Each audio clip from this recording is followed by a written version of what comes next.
ছাৰবিদসকল আপোনালোকে সুধি আছে যে অসম চৰকাৰৰ অধীনত চৰকাৰী কৰ্মচাৰী আৰু পেঞ্চনাৰসকলে পাবলগীয়া 2% মুৰ্গী বনজ কেতিয়া লাভ কৰিব হয় ছাৰবিদসকল সেয়া আমি ক'বলৈ ওলাইছোঁ।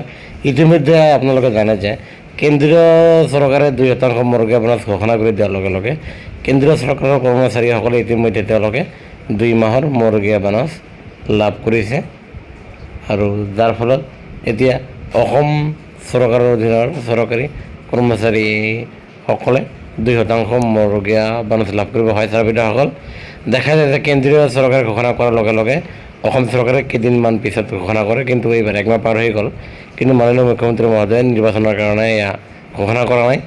আৰু আমি বিশেষ শেহতীয়া খবৰৰ ভিত্তিত জানিব পাৰিছোঁ যে চলিত মাহৰ ভিতৰতে মানে জুন মাহৰ ভিতৰতে মাননীয় মুখ্যমন্ত্ৰী মহোদয়ে তেখেতে ঘোষণা কৰিব।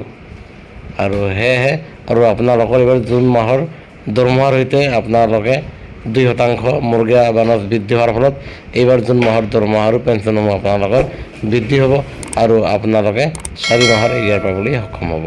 সেয়েহে কৰ্মচাৰী পেঞ্চনাৰ প্ৰতিটো শেহতীয়া খবৰ বাবে আমাৰ চেনেলটো নিশ্চয় ছাবস্ক্ৰাইব কৰিবলৈ নাপাহৰিব। ধন্যবাদ।